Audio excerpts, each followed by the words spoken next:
Good afternoon, friendos. Hi, friends. What's up? Hello. How is everyone today? It's Good. well, How are you? You know, it's Friday. Great. It Getting is cold again Friday. for some reason. There's no Thanks for sun. Go enjoy that cold weather, everyone. Absolutely. Go out with an umbrella, see if you can hold on to it. That's always a fun game. Always wanted to fly. I've played that game before. Free Poppins. Yes. Definitely Mary Poppins. Well, welcome. We're sorry that we missed you guys last week. But this week we have just cool stuff for you. Just fun stuff. Sometimes we need that instead of us talking to you about something and trying to educate you guys. Sometimes it's more fun and just share some inspirational stuff. So, who would like to go first? We actually didn't I'll pick it off. This is not planned. This is a terrible time. This and this. Start sharing. You see that? Yep. In Cool. a moment, I gotta resize your screen because you sorry. are a Wow. gigantic A big boy. monitor. You're a big boy, yeah, that's for sure. All right, let's see. So Apps is a Ukrainian hard cider company.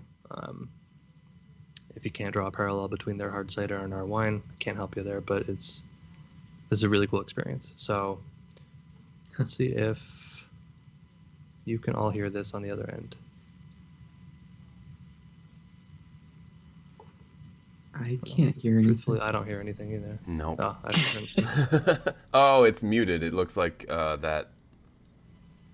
Yeah, I thought it was muted. Whatever. You could just make the sounds yourself. Do a little It's like voice. it's narrated, right? So he's kind of it's a voice going through the process, right? So like you grow the apple in the tree, the apple falls from the tree, we put it in this like press of some sort, right? And then I'll hit P, and it basically processes the apple or the pear or whatever this fruit is.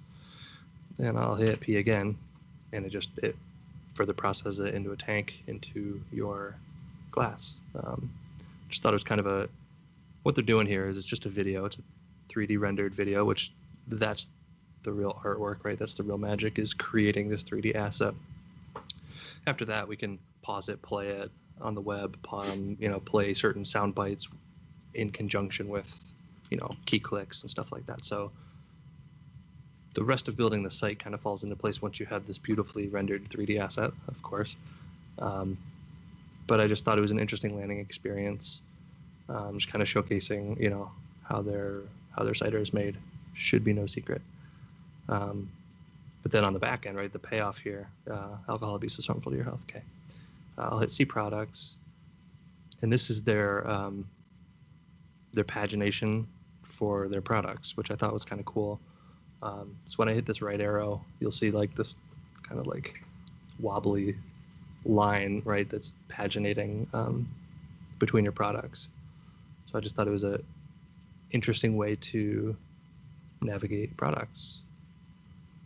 I don't think I've seen anything like this before, so.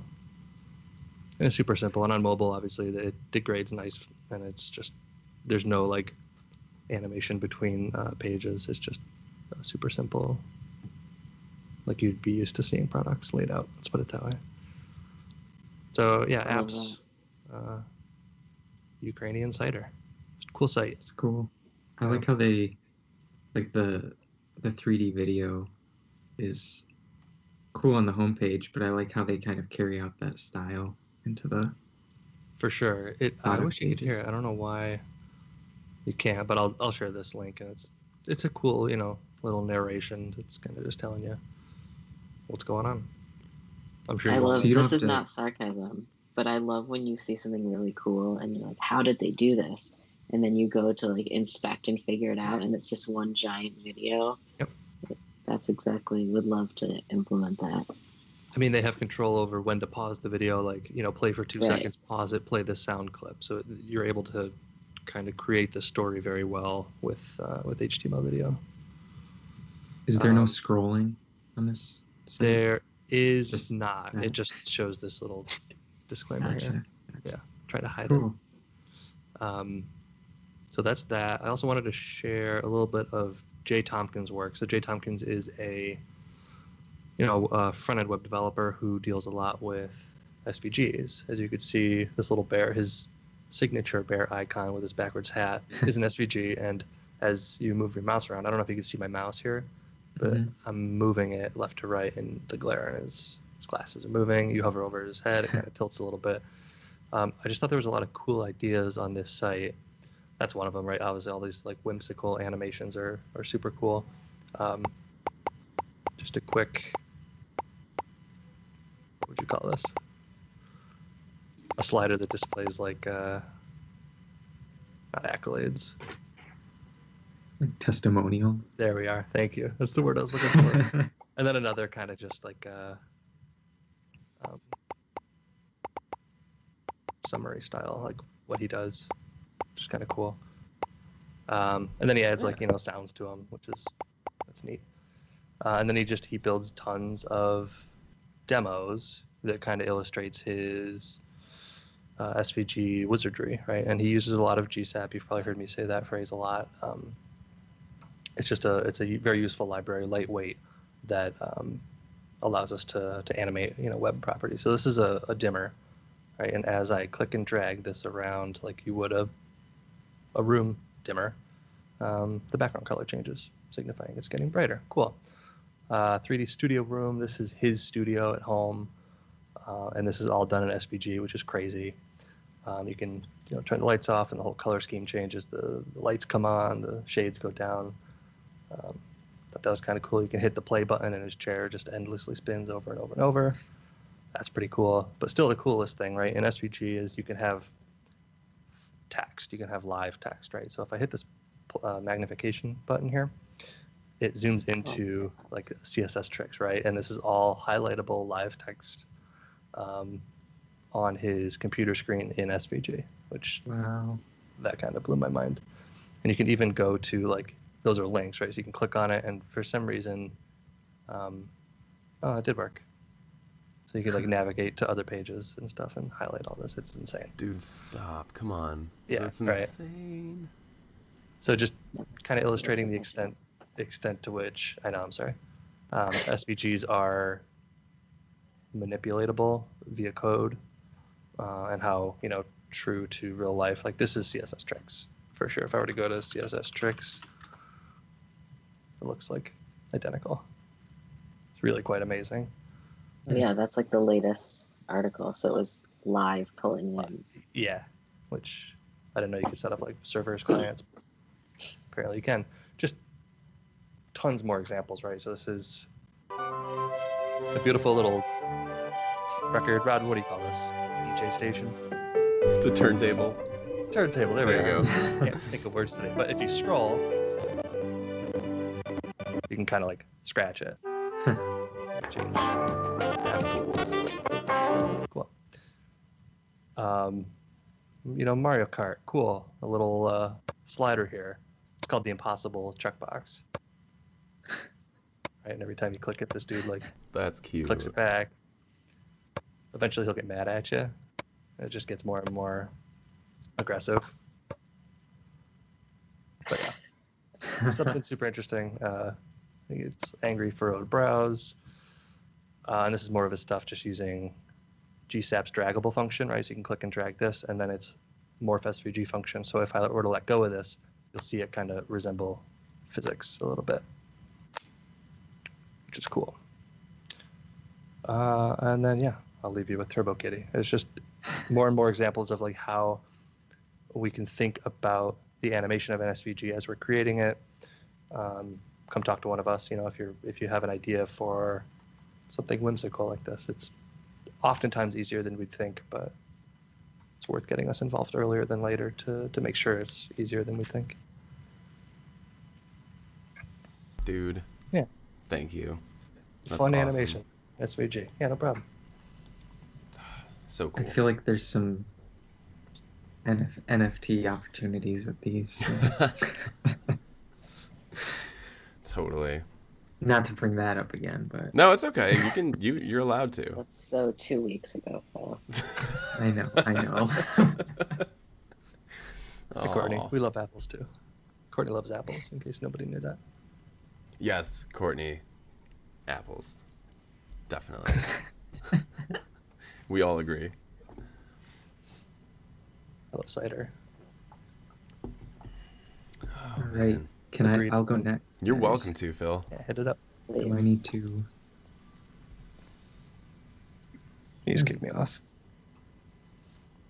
All right. Rob, let me know when I'm good to go. Alrighty then. Almost. Just a second. Go for it. All right. So you may have heard of Cards Against Humanity, but this is Cards for Humanity, and it's actually just a digital design tool, as it says here, for inclusive design. So it kind of plays off the idea of making it a card game, but essentially it deals you, as it says, 2 random cards. One is, a person, one is a trait of that person, and then you can flip the card and see more information. So I have a few set up here to look at. And so what you're seeing on the left is an example of a person. So Catherine Holman, 65 years old, and is easily distracted. Her trait does not like speaking over the phone. So why does that matter? So these are things that you can consider when designing for, a product, a website, a service, or a concept. Just keeping these unique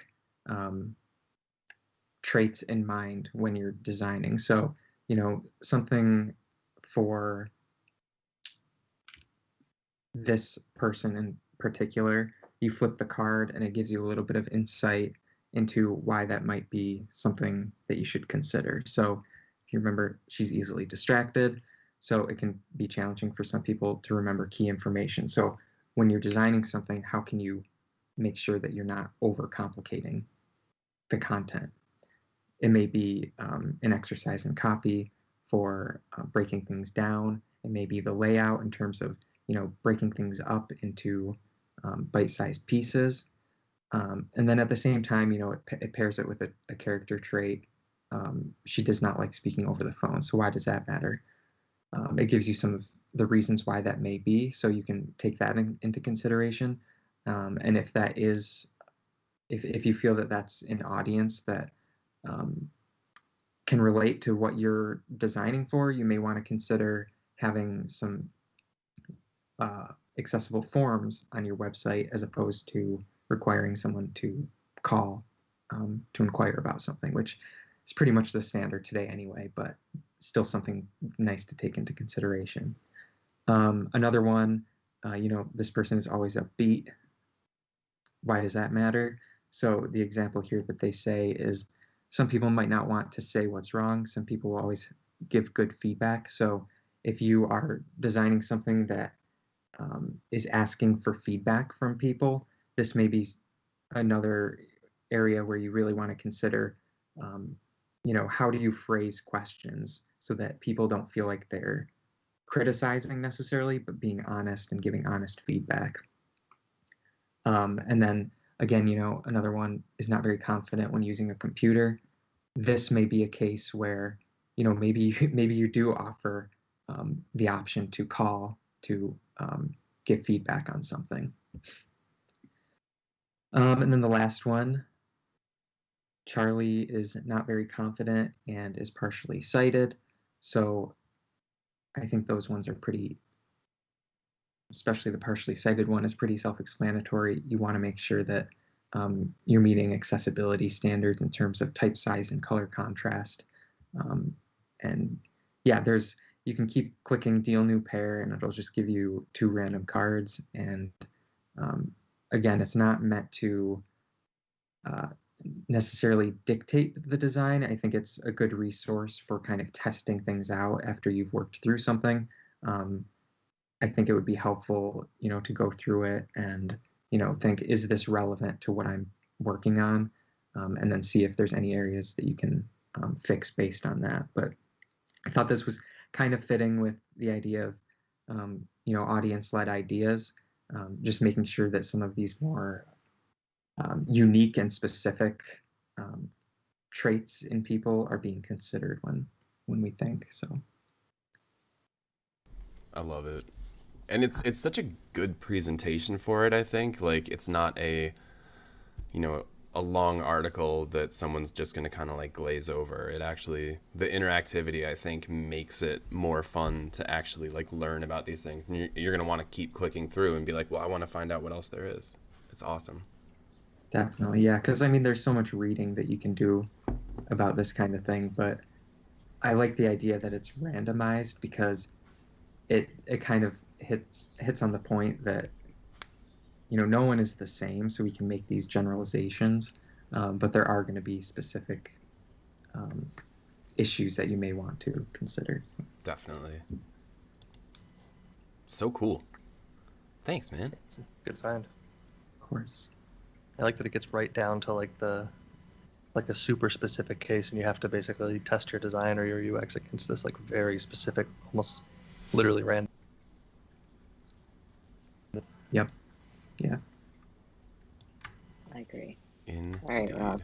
How's my screen looking? It is beautiful. Go for it. Great. So this is sort of similar to what Jeff was sharing, just in that it's like a collection of, different options of design things that we can do. So this is a line hover styles for links. So you can see, I'm not sure how well it's coming through, but just some different interactions for hover styles other than, just simple changing of opacities and things like that. There's also another one that is button hover styles. And what's really cool about this for developers is that this also includes a link to the code. And this is something where if someone had said, hey, can you, when you hover over this, make it italicized and then put it on a slant and have it do this like looping thing, we'd be like, I know that's probably possible. Let me look up how to do that. And you could sink, a couple days into just getting it right, and maybe it works, but then you realize it doesn't work on another browser, and that can really eat into timelines and scopes and things like that. So it's nice to sort of have this library to start from, to understand these are the kinds of things that can be done. And then, for example, here you're hovering and it turns into an arrow. We could easily take this and morph it into a slightly different shape or something. So just having these to start from is really cool. And also a good conversation starter. A lot of times we'll get, if a design just shows this button, sometimes we're making up what the hover state is. Sometimes there's not one, or it's just this end conversation. I know Phil's provided me before with different mock-ups in After Effects, and we've gotten some really cool things out of that. So, just an example of some of the things that can be done that we can incorporate into our design to get those little surprise and delight moments. And here you can see, so this code here is just the code, I believe, for only one of those buttons. It's just all of this. So, that's the type of stuff that we love to look up and work from if we can. Another example of that is this animating extruded text, which is this, but you can sort of animate it in and out like that. Wow. And what I love about this is that it shows step by step how this person even concepted how to create this animation. Like, you have to know, okay, text shadows exist in CSS, and you can have multiple, and here's how to layer them. Here's, the code to use to make, they're basically making 1 pixel offsets, multiple shadows, just kind of offsetting them down. So then, okay, you can get them to look like this. So then, how do you animate that? And what are the trade-offs? The trade-off as well, it's not going to be a smooth line because that's what we're animating. It's going to be a little, if you zoom in, you're going to get some of that pixelization. If it's not, a 90-degree angle, perfect the way that, this T was, okay, well, now you're going to get this weird jagged line. And, that's some of the trade-off that you're going to have to take. This is just kind of a callback to the old Microsoft word art that you can do. So it's a really in-depth article on just how to get, this one animation and, the code that goes into that and how you can make that happen. So I thought that was really interesting. Then the last thing this is more of a UX thing, just when we talk about, passwords and good design. This is actually a game. It's called passwordfromhell.com. And basically, your goal is to get a password that'll let you in the site. So you try, must be at least 6 characters long. Okay, let's try that. Oh, must contain a number. Perfect. Capital letter. Okay, I can do that. Must contain a symbol. Exclamation point. Must contain a Greek letter. Let me find one of those. This is what Matt Patrick's going to use Here we next go. time we have to update our passwords. Alpha. Paste that. Oh, it's got to contain an emoji now. So you can see. Oh no, it's Jenny's number. Where's Jenny? So if 867 I've played this 5309. before, yeah, and so you have to 875.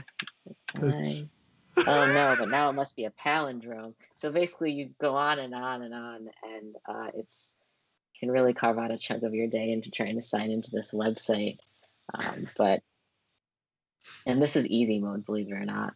I think one of the interesting parts about this is just the fact that if you keep typing these things in, it will only tell you one thing that's wrong at a time. And a better user experience, obviously, is to list out, okay, it must have all of these things, and then you can type in your password. This is Rob's password. You're not supposed to tell that. us. Taylor Matt says Patrick is here, going to be so mad. Alpha shrug emoji 8675309. You heard it here, folks. If you want to hack Rob's email, that's the password to do it with. I just want to know who Jenny is. Oh, Phil. Am I missing a reference? Yeah, I I'll can get it later. I'll send you a link Yeah. after the stream. We can't play it on here because then YouTube will Copyright. fine us or That's something. I fine, don't know. That's fine. So that's all I've got. A little bit of code, a little bit of fun. So much fun. Thank you, and thank you for sharing that with me earlier this week, because I definitely wasted a lot of time trying to beat that password, which was Earlier Rob was like, do you need any help with anything? I've got some free time. And I was like, well, you can play around with my big byte share for later in the week. It was perfect. It was exactly what I needed. All right, we got 3 minutes left, so I'm gonna start off first with, this is Yamauchi number 10 Family Office. This is a website for the family office of the family who technically invented Nintendo.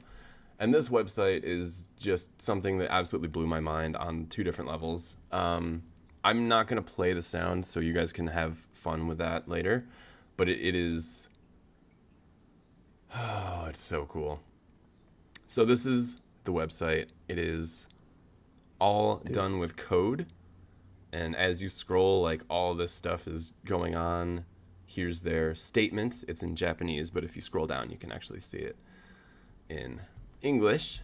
And it's really, really just a fun, awesome site that is playing on that Nintendo nostalgia while also introducing just amazing new technology. And as you scroll, it just keeps going. Giant dinosaurs and whatnot crawling across the screen. It's so much fun, and it runs extremely well.